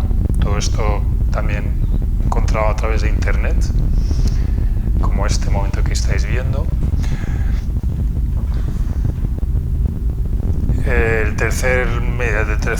Son 4, digamos, momentos que tiene la obra de arte. El tercer momento que vais a ver ahora reacciona a la actividad, al metano y a emisiones de metano y carbono del planeta. Entonces la animación hice que pareciera como el gas de una cocina. Y el cuarto son incendios forestales en activo, que mientras más incendios forestales hay, más rápidamente la obra, que lo veréis ahora en un momento. Pero bueno, aquí hay un tema técnico que es muy importante, esta es la de los incendios forestales, pero aquí hay un elemento técnico que es muy interesante, que cada uno de estos rombos es un panel solar, y cada uno de esos paneles solares tiene LEDs, unos LEDs que vienen hacia afuera y otros hacia adentro, que era muy interesante trabajar con esta doble capa visual. Pero lo que es increíble es que la energía lumínica que acumula el edificio de día es la energía que luego se usa de noche para mostrar la obra de arte. Y claro, para mí esto es el futuro. Esto no lo diseñamos en el estudio, hubo una empresa de ingeniería de pantallas que diseñó esto para el proyecto, pero bueno, es muy emocionante poder crear una pantalla con emisión de carbono neutro, de carbono cero, porque al final soy un artista que, si estoy realmente interesado en temas de impacto medioambiental y de cambio climático, trabajo con proyectos que consumen mucha energía. Y esto es una contradicción. Entonces, para mí, de repente, aquí estoy encontrando un camino de un enorme potencial. Y bueno, pues con esto acabo mi presentación. Si queréis seguirme en Instagram, tenemos un canal muy activo y muy actualizado, donde intentamos también mostrar mucho los procesos que hay detrás de cada proyecto. Y bueno, pues no sé si tenéis alguna pregunta, que me voy a poner esto. Pero si tenéis alguna duda, alguna pregunta, podéis preguntarme todo y que prácticamente lo contesto todo. Excepto no os daré mis contraseñas, pero todo lo demás os voy a contestar. A mí me interesa sobre todo el tema de los equipos de trabajo, recién venían los créditos, siempre hay un montón de gente, y más o menos te encontrás con que hay determinados roles que siempre necesitas cubrir, ¿no? Pienso en esto, cuando hacemos arte digital somos un poco programador, un poco modelador 3D, un poco renderecista, un poco haciendo los shaders. ¿Cuáles son más o menos los pasos que necesitas delegar o especializar para poder alcanzar estos proyectos tan grandes? Bueno, has usado la palabra delegar, que eso es mi gran tema, que me cuesta mucho delegar, porque yo empecé haciendo todo, la obra de arte, documentando la obra de arte, la documentación de vídeo, escribir sobre todo. Ahora ya no puedo hacerlo todo, y eso siempre es la lucha que yo tengo de delegar, ¿no? Pero el equipo ha crecido de una forma orgánica por los proyectos. O sea, nunca ha sido una situación que he creado el equipo y luego ha salido el proyecto. Siempre los proyectos son los que me han permitido, por necesidad, tener que crecer, ¿no? Entonces, para mí quizás también hubo un antes y después de este abogado, que se llama Ana, que yo tuve una crisis en el estudio bastante importante hace 4 o 5 años, que se me fueron 2 personas del equipo muy importantes, Sofía y Federico. Y básicamente me dijeron: Daniel, nos encanta trabajar aquí, pero primero, no nos pagas suficiente, y segundo, trabajamos demasiado. Adiós. Ellos no sabían que yo estaba a veces dejando de pagarme a mí mismo para pagarle a ellos. Pero en cualquier caso, esa lucha con el tema económico es una realidad. Y un tercer miembro de mi equipo me dijo también que se iba a ir, que le habían ofrecido otro trabajo en un museo en Hong Kong, y que si encontraba una persona que me llevara el tema económico, se quedaba, si no se iba. Que él estaba intentando gestionar todo este tema de producción, pero que ya no. Entonces encontré a esta mujer, que no venía del mundo del arte, era empresaria, tenía un perfil que me habían recomendado de una mujer que había sido una ejecutiva agresiva, que había tenido hijos, que con los hijos ya no tenía ganas de volver al lío de antes, pero que quería volver a trabajar. Entonces encontré este perfil de esta mujer que tiene una autoridad y un conocimiento del mundo empresarial total y no tiene ningún conocimiento del arte. Y ella fue la que me organizó el equipo. Ella fue la que empezó a mirar todos los ingresos y todos los gastos de todos los proyectos. Empezó a ver qué huecos, o sea, de repente había necesidades. Necesitamos a alguien que se dedique exclusivamente a documentar los proyectos. Pues vamos a buscar una subvención, una beca que nos ayude a contratar a esa persona y no tengamos que pagarlo nosotros, etcétera, etcétera. Claro, para ella era absoluta y totalmente inexplicable que yo propusiera hacer un proyecto artístico que no diera rentabilidad económica.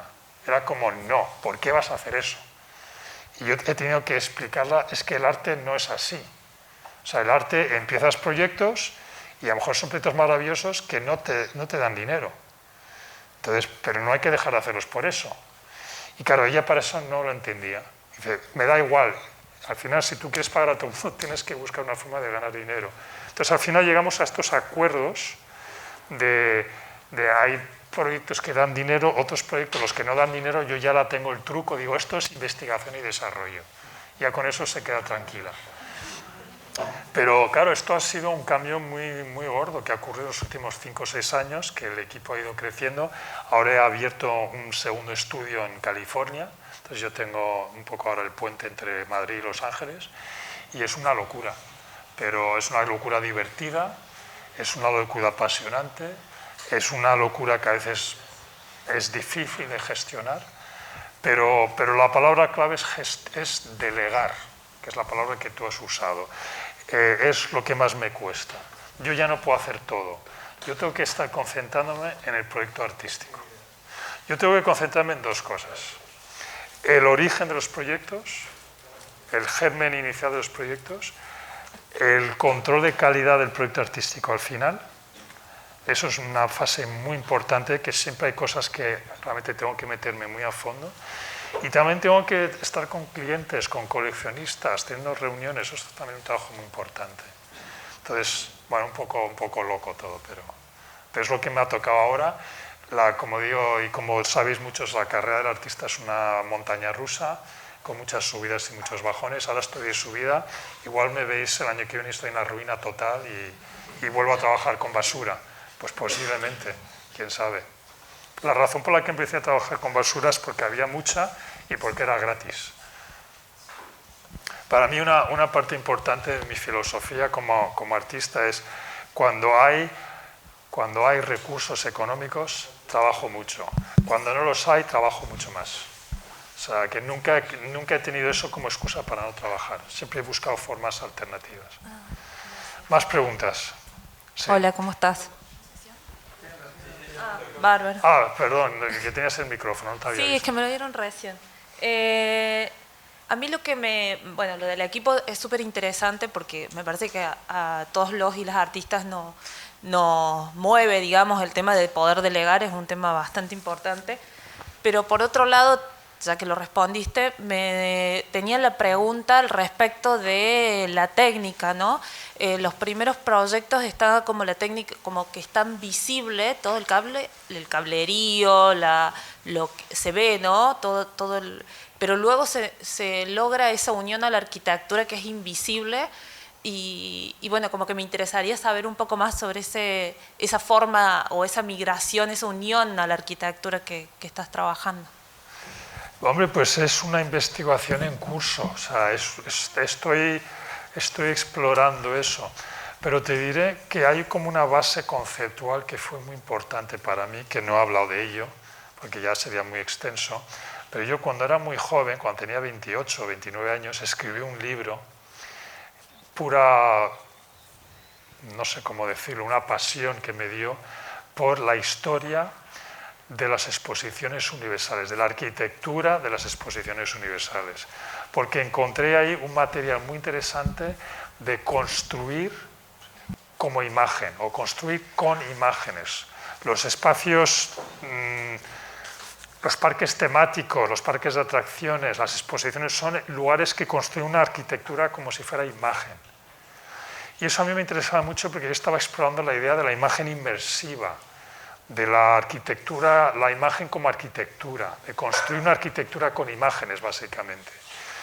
Y es el libro que me metí en profundidad y encontré unos ejemplos increíbles de una experimentación audiovisual que luego no vemos, porque la historia del cine normalmente es la historia del cine de pantalla proyectada, la sala, el público sentado, pero los orígenes del cine fueron muy ricos, con mucha experimentación, con múltiples pantallas y múltiples proyectores, y eso era la historia del audiovisual que a mí me interesaba y que me inspiró mucho a trabajar la imagen como arquitectura, la imagen como experiencia inmersiva. Entonces, de alguna forma ese libro se convirtió para mí en una especie de libro de instrucciones de todo el trabajo que he hecho posteriormente. Por eso, cuando me ofrecieron un proyecto en la Exposición Universal de Dubái, se cerraba un círculo casi 30 años después de demostrar si era posible hacer una obra de arte interesante en un espacio tan brutalmente masificado como es una exposición universal, que no es un espacio de arte, es un espacio de espectáculo, es un espacio de tecnología y de consumo de masas. Y yo eso lo tenía muy consciente. Esa obra la vieron 2 millones de personas. Jamás voy a volver a tener tal cantidad de público. Y cómo crear una obra que lo pueda ver tanta gente era un reto para mí muy interesante. Pero en realidad se ha cerrado mi capítulo Exposición Universal y ahora yo creo que ahora empieza la cosa seria de esta integración con la arquitectura. Yo soy un arquitecto frustrado y claramente, y tengo ganas de construir obras de arte a escala arquitectónica, y para mí todo el tema de los paneles solares que eran tan bonitos con estos rombos, que era bellísimo, parecía una vidriera, ¿no? Entonces ahí se me están abriendo posibilidades que espero poder explorar más. ¿Te he contestado más o menos? A ver, una pregunta por ahí.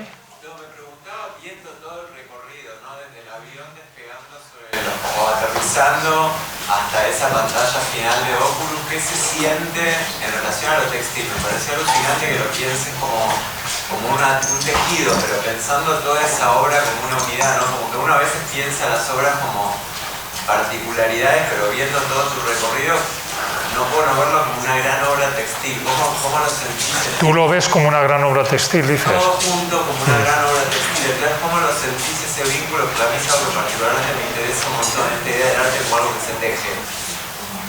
Que se teje con cables, que se teje con pantallas, que se teje con acción. Bueno, es... ¿Cómo decirte? Es una sensación extraña, porque claro, todo proyecto artístico es extremadamente humilde, un boceto, pero claro, se va tejiendo, como tú dices, el corpus artístico, que yo casi no lo veo algo que sea no soy yo, eso tiene como una vida propia, ¿no? Tiene otra vida.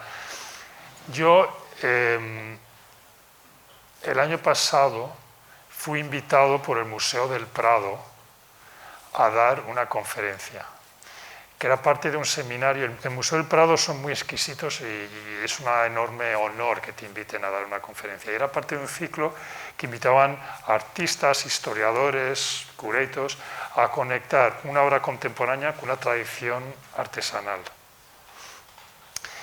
Y yo ahí empecé inmediatamente a pensar en textil.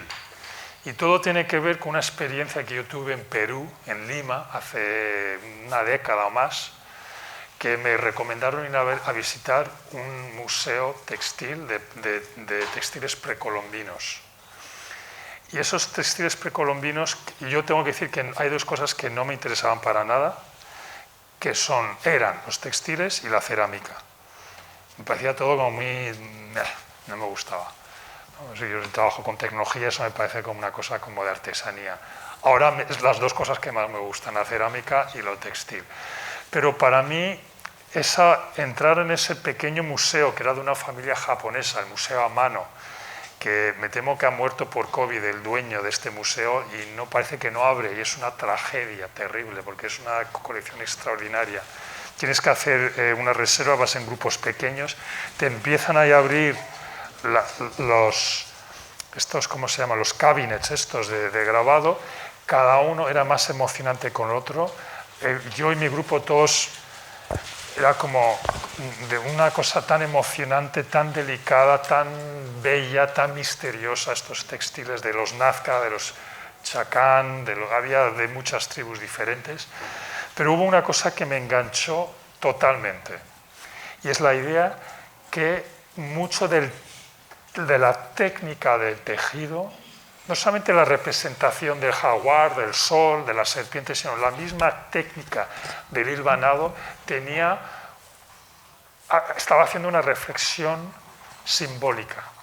Ciertos tipos de tejidos se usaban para una cosa y otros por otra. Es decir, qué sofisticado que estaban haciendo una autorreferencia al acto de hacer un textil, como tema artístico o tema creativo.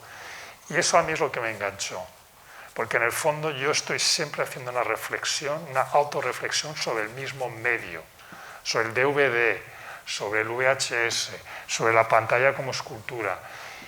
Y claro, eso fue mi entrada al mundo textil, ya solamente a nivel digamos, de conectar con una tradición que se está cuestionando el medio mismo, ¿no? El medio mismo es como una referencia metareferencial, ¿no? El medio mismo es el contenido. Y al final ese tejido de toda mi obra es una constante reflexión sobre el medio mismo, es un constante cuestionamiento del medio mismo, es una constante, sí, ya veis que me interesa todo el tema matérico e inmatérico, esa especie de danza misteriosa que hay entre las partes tangibles e intangibles de estas tecnologías con las que todos estamos trabajando. Entonces, bueno, me emociona mucho esta descripción que tienes tú del textil, ¿no? En general, del proyecto artístico, nunca lo había pensado de esa forma. No soy nada consciente, no me siento yo, digamos, es como que la obra tiene vida propia, ¿no? Y yo de alguna forma la dejo que ocurra la obra, pero la obra, como siempre digo que el ego es muy malo para el proceso artístico, el ego se tiene que retirar para que la obra de arte realmente fluya. Y claro, yo también os he enseñado mis mejores proyectos. Otra conferencia sería enseñaros los proyectos fallidos, que sería un acto de humildad total. Que un día voy a ser valiente y lo voy a hacer. Porque esos proyectos son los que te endurecen. Cuando tú haces una mierda y te mueres, lloras de frustración de lo que acabas de hacer, volver al estudio el día siguiente y enfrentarte otra vez al proyecto es muy difícil. Pero eso es la cabezonería de la que estaba hablando inicialmente. Para mí, mi trabajo es lo que me da el orden en mi vida, y para seguir tejiendo esos proyectos es confrontarte, o sea, es como presentarme al puesto de trabajo. Todos los días yo me presento al puesto de trabajo. Eso es lo que a mí, en los momentos malos, en los momentos buenos. Y hay muchos momentos malos, claro. Hay muchos momentos de frustración, de muchas dudas. Creo que los creadores en general somos muy inseguros. Se habla poco de esto, pero yo creo que somos creadores. El acto de crear es exponernos de una forma terriblemente vulnerable, ¿no? Y entonces eso crea muchas inseguridades, ¿no? Y confrontarte a esas inseguridades es gran parte del juego, ¿no? Bueno, en fin, me he extendido muchísimo. ¿Otra pregunta creo que había? No, sí, yo siguiendo un poco con la pregunta del compañero, sobre todo sobre la materialidad, porque veo que vos tenés obras donde vos mostrás las entrañas de la tecnología, ¿no? Como por ejemplo la obra de los cables, y otras que son muy prolijas en cuanto a solo mostrar lo visible. O sea, para mí, siguiendo un poco lo que dice él, el arte tecnológico tiene dos partes: el caos, ¿no? Y el orden, o sea, lo lindo que podés ver y todo lo caótico que es, que también es arte. O sea, ¿cómo decidís qué mostrar, qué no mostrar? ¿Cómo ves esa materialidad? ¿Cómo tomás esa decisión artística de decir muestro el lado oculto o no de una obra? Cuando soy valiente muestro el lado oculto. Básicamente eso sería la respuesta. Muestro lo sucio, el caos, pero me asusta el caos. Entonces, de repente, cuando hay mucho caos, como no tengo que ordenar, es esa especie de golpes de un extremo a otro, ¿no? Esa bipolaridad que está en la obra. que tengo que encontrar una tensión, ¿no?, entre media.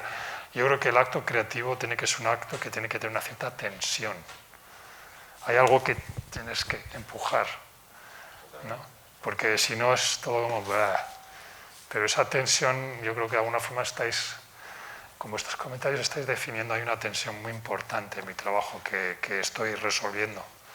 Pero ese caos y ese orden, ese mostrar las entrañas o hacer una fachada que camufla las entrañas, eso es un tema que me interesa muchísimo, esa tensión de qué revelas y qué tapas. Gracias. ¿Por ahí? Siguiendo un poco con lo que vienen acá planteando los colegas. Perdona. No. A mí me gusta muchísimo tu obra y me parece muy interesante el lugar que ocupa la forma y la materia en tu obra, en primer plano. Digamos, que si bien hay todo hay toda una especie de background conceptual en todas las obras y todo lo que está puesto en funcionamiento, yo soy docente en la universidad y a veces acá trabajo en 3 universidades, ¿no? Y la universidad, acá a veces a mí me da la impresión de que se peca de una suerte de conceptualismo extremo, en donde está como el concepto puesto muy en primer plano, pero a veces en detrimento de la forma, ¿no? Y en tu obra yo siento como que está muy en primer plano la forma, me parece muy claramente. Después vos empezás a meterte en qué es lo que hay detrás, qué es la cuestión ambiental, qué es lo que sé yo, pero la forma está impacta, ¿no? Entonces, la pregunta que yo quería hacerte es, ¿esto es adrede, surge, no surge? Vos salís primero a la búsqueda de la forma, ¿no? O sea, ¿cómo es la cosa esta del artesanado tuyo con tu obra a la hora de tener la primera imagen de lo que vos estás buscando? Es algo hecho muy adrede. Yo cuando estaba haciendo una maestría de arte me interesé mucho por la teoría del arte, ¿no?, y la escritura, la crítica del arte, todo esto. Y bueno, de hecho escribo, me gusta escribir. Pero me empecé a dar cuenta que me estaba encorsetando y no sé cuál es la palabra, no me está saliendo ahora mismo, pero como que no me soltaba artísticamente, como que tenía tan presente la parte mental, ¿no?, del concepto de un proyecto. Estoy hablando ya a la hora de ejecutar un proyecto artístico, no a la hora de escribir, sino de tener tan presente un concepto que eso me estaba limitando en mi aspecto como más intuitivo, ¿no? Entonces, mi aproximación, mi approach, es que esos conceptos al final están ahí trabajando, son mi guía, los temas que me interesan, que no son casi temas que he elegido yo, son temas que yo siento que me han elegido a mí, son temas que tienen que ver con la materialidad, la inmaterialidad, lo fachada y el caos, ¿no?, de lo que estamos hablando ahora mismo. Son temas que de alguna forma están ahí para mí, ¿no?, presentes. Pero no tengo que enunciarlos de una forma tan literal. Para mí es importante ese aspecto intuitivo. Pero lo que sí es muy adrede y muy consciente, gracias, lo que sí es que me estaban recordando que igual me deberían sentarme y creo que ahora tenías razón, Karina. Lo que sí es muy consciente es que tengo un trabajo. Yo soy consciente que vivimos en un mundo de perpetua distracción. Hay muchísimos estímulos visuales y como artista el presentar otro elemento a ese mundo me crea cierta impotencia, porque ¿qué puedo aportar yo y qué puedo hacer para llamar la atención, para que la gente lo vea, ¿no? Y entonces la estrategia mía, que es, como digo, ha sido muy consciente, es a mí me gusta dar un puñetazo visual, o sea, como atrapar la mirada del público. Y luego, una vez atrapados, una vez que les tengo ahí, como colocados, quiero que entre un segundo nivel de información que tiene que ver con los conceptos, con las ideas, que no se queden en el tema, porque no hay nada más frustrante que un golpe visual y no hay nada detrás. Eso es te deja terriblemente vacío. Eso sabemos lo sabemos, esos efectos visuales muy potentes a mí me dejan vacío. Yo lo que necesito es ese segundo golpe y que mucha gente no tiene la paciencia para a lo mejor leer un poquito más o entender o estar ahí un poco de tiempo, pero el que sí que tiene la paciencia va a descubrir que ahí detrás hay una pulsión de ideas que es importante. Eso es una estrategia mía muy clara. Y he aprendido mucho del espectáculo, ¿no? Hablando de las exposiciones universales, que son expertos en crear espectáculo. Y se habla muy mal de lo espectacular. El espectacular tiende a ser algo eso, como muy plano, pura fachada. Pero también hay unas dinámicas ópticas visuales que yo he aprendido y que he utilizado para atrapar un poco esa mirada, ¿no? Siempre con el intento, no siempre lo consigo, de que luego el público se adentre en esa otra segunda capa de, digamos, del corazón del proyecto, de lo que late detrás de eso, ¿no? Sí, creo que tenías otra pregunta, ¿no? Ahí. Sí. Bueno. Bueno, creo que un poquito has respondido ahí. Yo te quería preguntar sobre el espectador. Bueno, tanto como si lo pensás cuando estás haciendo, siempre está en ti cuando te programas para la obra. También qué diferencia hay entre el arte público, el espectador en el arte público y en el museo, y también en diferentes espacios. O sea, que me has dicho que, bueno, expusiste acá, en Europa, en todos lados, y quería saber eso sobre el espectador y tu obra. Me gustaría poder decir que tengo muy en cuenta la diferencia entre el público de una obra de arte público y la de una galería de arte. Pero la realidad, si lo pienso, es que no. Que al final es mi obra, es mi impronta, y yo hago la obra que creo que es interesante. Y no intento, cuando hago una obra para un espacio público, no intento hacerlo como más asequible al público general. Hago la obra que yo considero que es interesante. Yo soy bastante egoísta como artista. Creo que hay otros artistas que tienen un approach mucho más colectivo, más político, más social, cosa que a mí me interesa mucho como público ver ese tipo de obra, pero yo no tengo ese ímpetu. Yo tengo quizás un ímpetu mucho más existencialista.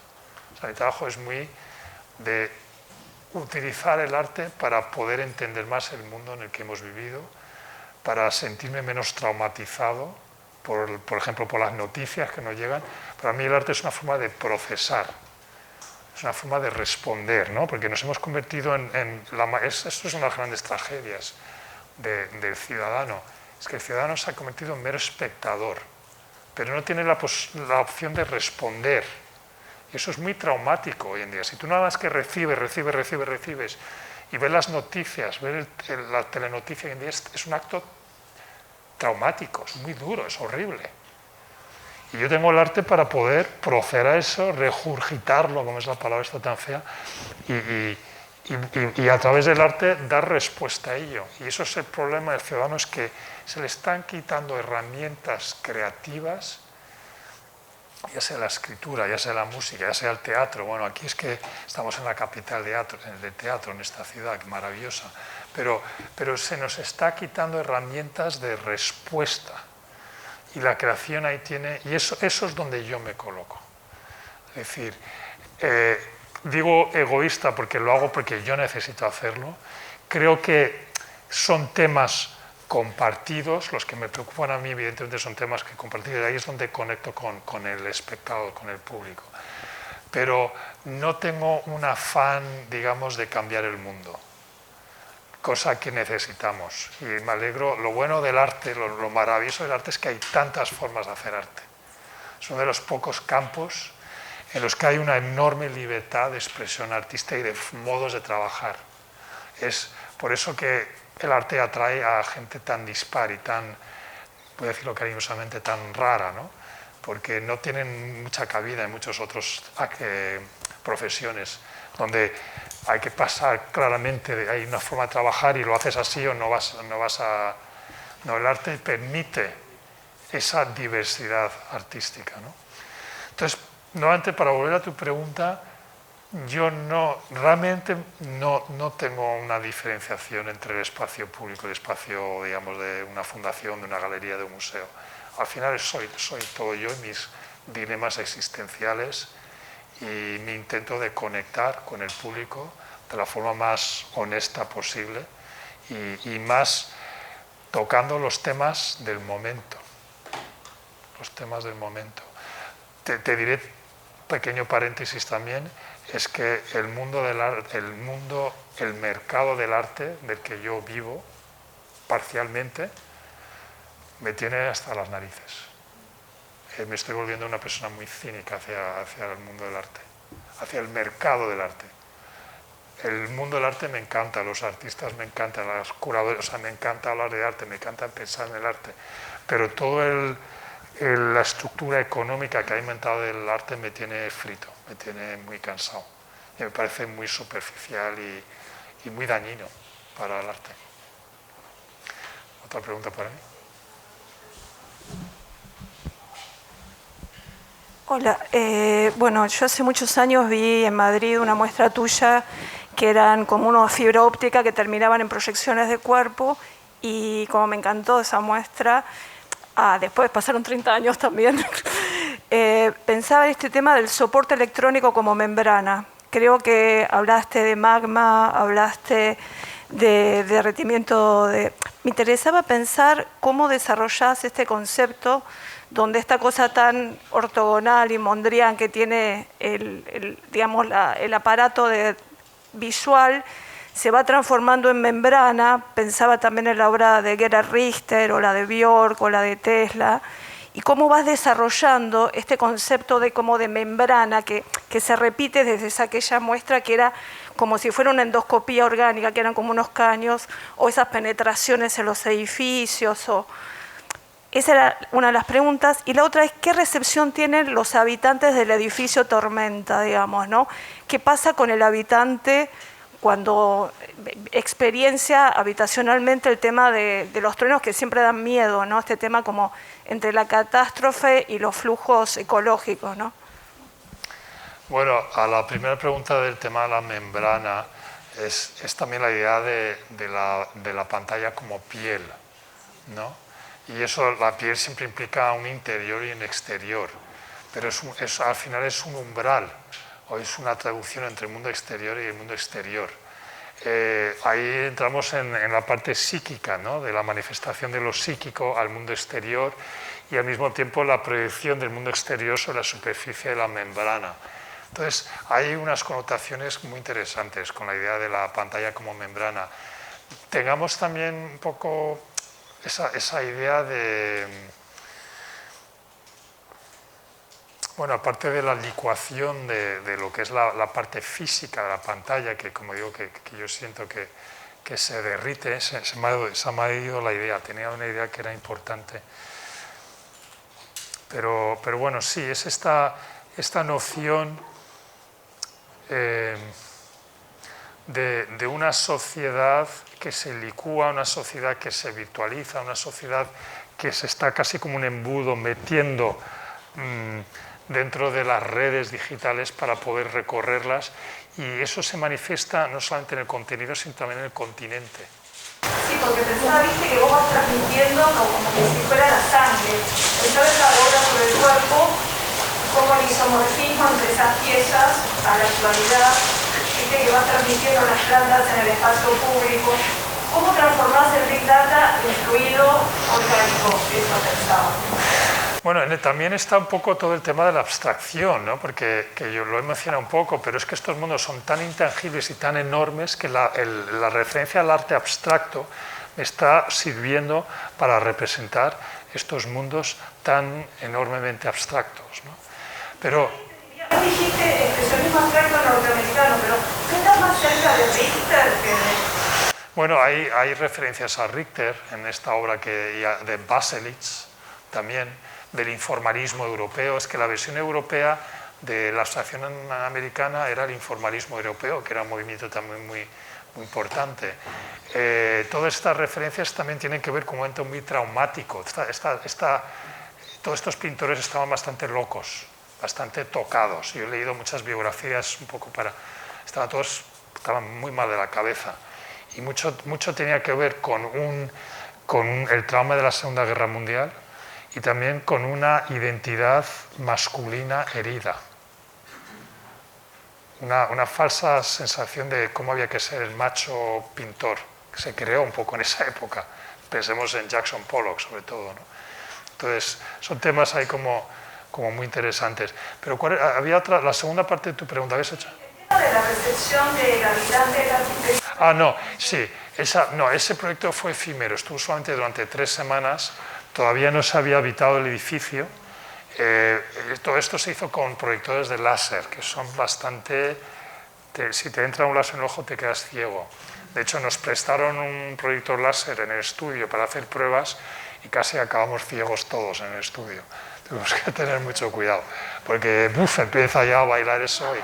Ustedes tuvieron la erupción del volcán, que nosotros seguimos con la tele, el tema de, digamos, como que trabajar justo con catástrofes naturales. Entonces, ¿cómo le afectaba a la población española en todo caso amigarse con la catástrofe? Yo pensé eso. Sí, el volcán de La Palma, ¿no? La isla de La Palma, te refieres, que la mitad de la isla ha quedado bajo la lava. Sí, esta obra Magma estuvo muy activa durante todo ese periodo y de hecho lo tengo colocado en el estudio y era como una intensidad lumínica muy bestia. Y eso para mí es importante, que yo quiero dar una experiencia del data. Quiero que sea una sensación sensorial, sensual, física casi diríamos, ¿no? Que no sean números fríos. Al final hay otra crisis de la representación que estoy un poco intentando yo pensar, porque otra foto de un incendio forestal, realmente estamos ya tan acostumbrados a ver fotos de incendios forestales o de catástrofes. Creo que el arte, nuestra responsabilidad colectiva, es buscar otras formas de representar estas realidades, que no sean las que ya se han utilizado de una forma tan estereotipada y repetida, porque nos hemos hecho inmunes. Estamos anestesiados ya al impacto que puedan tener estas imágenes que salen en la prensa. Tenemos que buscar otras formas de darle visualización. Es un reto muy interesante y una responsabilidad importante para mí del artista. Sí. A ver, la última pregunta porque tenemos que empezar a trabajar ya. Aunque esto está siendo muy interesante, estas preguntas, tengo que decir. Nada, te escucho hablar un poco del vaciamiento de sentido, de que hay que encontrar otras formas. Para vos, ¿cuáles serían esas formas? ¿Cómo serían para, como convertirse en imágenes más afectivas y también más efectivas? Como imágenes que no sean irrelevantes en un mar de justamente de estímulos visuales, donde como que mismo por la densidad de información, de data, como que ciertas cosas realmente significativas pasan sin ser afectivas. ¿Cuáles crees vos que serían esas estrategias para, reuratizar las imágenes? Esa es la pregunta del millón. Y es una pregunta importante y muy difícil de contestar. Lo que yo detecto en el arte es que sí que se ven unas estrategias que aparecen repetidamente, ¿no? Estábamos hablando antes de la tensión, que el mismo acto creativo nuestro interior tiene que haber una tensión. Pero esa tensión también tiene que existir en el contacto con el público. El arte es muy de traer dos cosas que no estaban juntas antes, crear una fricción, crear un choque. Eso es un elemento básico de la creación artista. Hay que destruir para construir. Otro elemento totalmente repetido en la creación artística. Muchas más cosas. Cambiar de escala. Algo muy pequeño hacerlo enorme, algo enorme hacerlo en miniatura. Pero fundamentalmente, para mí el arte es un acto de atención alterada. En esa perpetua distracción que tenemos con tantos estímulos, al final lo más difícil del mundo es prestar atención a la realidad y al presente. Y en ese estar presente, que yo lo consigo saliendo en mi bicicleta con mi celular para tomar fotos, que es un acto de un placer indescriptible, fundamentalmente porque estoy prestando atención a mi mundo, porque no estoy con el email, con el Facebook, con Instagram, tengo que hacer esto, ¿verdad? No, es el momento, bicicleta y esas escenas urbanas, que por cierto esta ciudad tiene infinitas, por lo que yo he podido ver estos días, esas cosas increíbles que uno ve en la ciudad, de esos choques, de esas escalas, es ese tipo de estímulo que no solamente despierta nuestro estado de atención, sino que también consigue despertar el estado de atención del público. Al final lo que el artista yo creo que está haciendo es, mira esto, está como apuntando, mira esto que lo tenemos enfrente de nuestras narices y que está tan presente que no lo vemos. Y eso nos hace ver las cosas de una forma diferente, de una forma concentrada, que eso es la maravilla del arte, es que nos está invitando a concentrarnos, a pensar de una forma activa y profunda en lo que estamos viendo. Eso es increíble. Eso es una maravilla, que el arte consiga eso. Entonces, pero cada uno tenemos que Perdón, porque descubrir. sé que es de responsabilidad reflexionarlo. Y gracias. Nada, de nada, de nada. Bueno, pues gracias a todos. Gracias, Daniel.